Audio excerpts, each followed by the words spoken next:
Friends, ಹೇಗಿದ್ದೀರಾ? ನೀವೆಲ್ಲ ಚೆನ್ನಾಗಿದ್ದೀರಾ ಅಂತ ಭಾವಿಸ್ತೀನಿ. ಈಗ ನಾನು ಆ್ಯಪಲ್ ಕಟ್ ಮಾಡೋದು ಹೇಗೆ ಅಂತ ತೋರಿಸ್ತೀನಿ, ಮತ್ತು ತೆಂಗಿನಕಾಯಿ ಅಂತ ನಾನು ತೋರಿಸ್ತೀನಿ. ನಾನು ಮಾಡ್ತಾಯಿದ್ದೀನಿ ಇದು.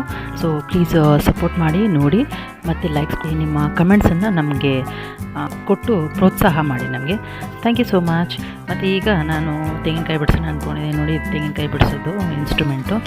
ಇದನ್ನು ಕೋಕೋನಟ್ ಪೀಲರ್ ಅಂತಾರೆ. ಸೊ ಕೋಕೋನಟ್ ಪೀಲರ್ನ ಇದು ಕೋಕೋನಟ್ ಹಸ್ಕ್ ಪೀಲರ್ ಅಂತ. ಸೊ ಇದು ಆನ್ಲೈನೆಲ್ಲ ಸಿಗುತ್ತೆ, ನೀವು ಪರ್ಚೇಸ್ ಮಾಡ್ಬೋದು. ನೋಡಿ, ಇದು ಒಂಥರ ಸ್ಟ್ಯಾಂಡ್ ಇರುತ್ತೆ, ಉದ್ದದ ಸ್ಟ್ಯಾಂಡು. ಅದರಲ್ಲಿ ತೆಂಗಿನಕಾಯಿ ಇಟ್ಟು ಜಸ್ಟ್ ತೆಂಗಿನಕಾಯಿನ ಟಕ್ ಮಾಡಿ ಕಾಲಲ್ಲಿ ಗಟ್ಟಿಗೆ ಹೋಲ್ಡ್ ಮಾಡಬೇಕು. ಹೋಲ್ಡ್ ಮಾಡಿಕೊಟ್ಟು ಅದನ್ನು ಜಸ್ಟ್ ಓಪನ್ ಮಾಡೋದು ಅಷ್ಟೇ.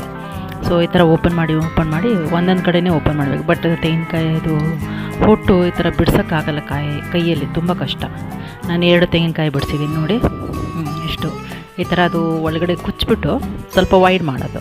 ಸೊ ಈ ಥರ ಮಾಡಿ ಎಲ್ಲನ ಬಿಡಿಸ್ಕೊಳ್ಳೋದು. ಮತ್ತು ಇದು ತುಂಬಾ ಕಷ್ಟ ಆಗುತ್ತೆ ಕೈಯಲ್ಲಿ. ಪ್ರಾಕ್ಟೀಸ್ ಒಳಗೆ ಮಾಡ್ಬೋದು, ಬಟ್ ಹೊಸದಾಗಿ ಮಾಡುವಾಗ ತುಂಬ ಕಷ್ಟ ಅನಿಸುತ್ತೆ. ಮತ್ತು ಕೈಯೂ ಕಟ್ ಮಾಡೋ ಚಾನ್ಸಸ್ ಇರುತ್ತೆ. ಹುಷಾರಾಗಿ ನೋಡಿಕೊಂಡು ನಾವು ಮಾಡಬೇಕು ಇದನ್ನು. ಮತ್ತು ಈಗ ನಾನು ಎಲ್ಲ 2 ತೆಂಗಿನಕಾಯಿ ಇತ್ತು, ತೆಂಗಿನಕಾಯಿ ಹೊಟ್ಟನ್ನು ಬಿಡಿಸ್ಕೊಂಡಿದ್ದೀನಿ ನೋಡಿ. ಒಂದೇ ಟೈಮ್ಗೆ ಅಷ್ಟು ಬಿಡಿಸ್ಕೋಬೋದು. ಟೆಕ್ನಾಲಜಿ ಇವಾಗ ಹೆಂಗಿದೆ ಅಂತ ಇದೆ, ಇದು ಹಳೆ ಕಾಲದ ಟೆಕ್ನಾಲಜಿ, ಬಟ್ ಇವಾಗ ಇಂಪ್ಲಿಮೆಂಟ್ ಮಾಡಿಕೊಂಡು ಯೂಸ್ ಮಾಡ್ಕೊಂಡಿದ್ದಾರೆ. ಇದು ನೋಡಿ, ಹಸ್ಕು ಬಂದ್ಬಿಟ್ಟು ಈ ಥರ ಹೊಟ್ಟನ್ನು ಈ ಥರ ಬಿಡಿಸ್ಕೊಳ್ಳೋದು. ಮತ್ತು ತೆಂಗಿನಕಾಯಿ ನೋಡಿ 2 ಬಿಡಿಸ್ಕೊಂಡೆ, ಚೆನ್ನಾಗಿ ಬಂತು. ಸೊ ತೆಂಗಿನಕಾಯಿ ಮರ ಇರೋರೆಲ್ಲ ಈ ಥರ ಯೂಸ್ ಮಾಡಿಕೊಂಡ್ರೆ ತುಂಬ ಯೂಸ್ ಇರುತ್ತೆ. ಮೊಚ್ಚಿಂದ ಹೊಡೆಯೋದು ಮತ್ತು ತೆಗಿಯೋದೆಲ್ಲ ತುಂಬ ಕಷ್ಟಕರವಾದ. ಇದು ತುಂಬ ಈಸಿಯಾಗಿದೆ, ಸಿಂಪಲ್ ಆಗಿದೆ ನೋಡಿ. ಇದು ಸ್ಟ್ಯಾಂಡ್ ನೋಡಿ, ಕಾಲಲ್ಲಿ ಹಂಗೆ ಇಟ್ಕೊಳ್ಳೋದು, ಕೈಯಲ್ಲಿ ತಿರುಗಿಸೋದು. ಮತ್ತು ಆ್ಯಪಲ್ ಕಟ್ ಮಾಡೋದು ಕಟ್ಟರ್, ಇದು ಆ್ಯಪಲ್ ಕಟ್ಟರ್ ಅಂತ ನೋಡಿ. ಈ ಥರ ಇರುತ್ತೆ, ಕಪ್ ಥರ ಇರುತ್ತೆ. ಸೊ ಆ್ಯಪಲ್ ಅದ್ರ ಮೇಲೆ ಇಟ್ಟು ಜಸ್ಟ್ ಪ್ರೆಸ್ ಮಾಡೋದು. ಆ್ಯಪಲ್ ಕೆಳಗಡೆ ಇರೋದು, ಅದ್ರ ಮೇಲೆ ಈ ಕಪ್ ಇಟ್ಟು ಪ್ರೆಸ್ ಮಾಡೋದು. ಪ್ರೆಸ್ ಮಾಡೋದು ನೋಡಿ, ಎಷ್ಟು ಚೆನ್ನಾಗಿ ಫ್ಲವರ್ ಥರ ಬಂದುಬಿಟ್ಟಿದೆ ಆ್ಯಪಲ್. ಸೊ ಕೆಳಗಡೆ ಸ್ವಲ್ಪ ಒತ್ತಿದ್ರೆ ಓಪನ್ ಆಗುತ್ತೆ. ಇದು ತುಂಬ ಶಾರ್ಪ್ ಇರುತ್ತೆ, ಹುಷಾರಾಗಿ ಕಟ್ ಮಾಡ್ಬೋದು. ನೋಡಿ, ಒಳಗಡೆ ಇರೋದು ಬೀಜ ಸಪ್ರೇಟಿಗೆ ತಗೋಬೋದು.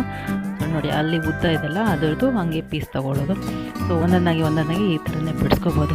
ನನಗಂತೂ ತುಂಬ ಇಷ್ಟ ಆಗುತ್ತೆ ಆ್ಯಪಲ್ ಕಟ್ ಮಾಡುವಾಗ. ಮನೇಲಿ ಆ್ಯಪಲ್ ತಿನ್ನೋರು ಜಾಸ್ತಿ ಇದ್ದಾರೆ. ಸೊ ಅದರಿಂದ ನಾನು ಆ್ಯಪಲ್ ಕಟ್ಟರ್ ಪರ್ಮನೆಂಟಾಗಿ ಮನೆಯಲ್ಲೇ ಇಟ್ಕೊಂಡಿದ್ದೀನಿ ತೊಗೊಂಬಂದು. ಸೊ ತುಂಬ ಚೆನ್ನಾಗಿರುತ್ತೆ, ಎಲ್ಲ ಟ್ರೈ ಮಾಡಿ. ತುಂಬ ಕ್ಯೂಟ್ ಇರುತ್ತೆ ಇದು ಮಾಡಲಿಕ್ಕೆ, ಒಂಥರ ಚೆನ್ನಾಗಿರುತ್ತೆ. ಟ್ರೈ ಮಾಡಿ, ಸಬ್ಸ್ಕ್ರೈಬ್ ಮಾಡ್ಕೊಳ್ಳಿ, ಸಪೋರ್ಟ್ ಮಾಡಿ. Thank you so much. Bye.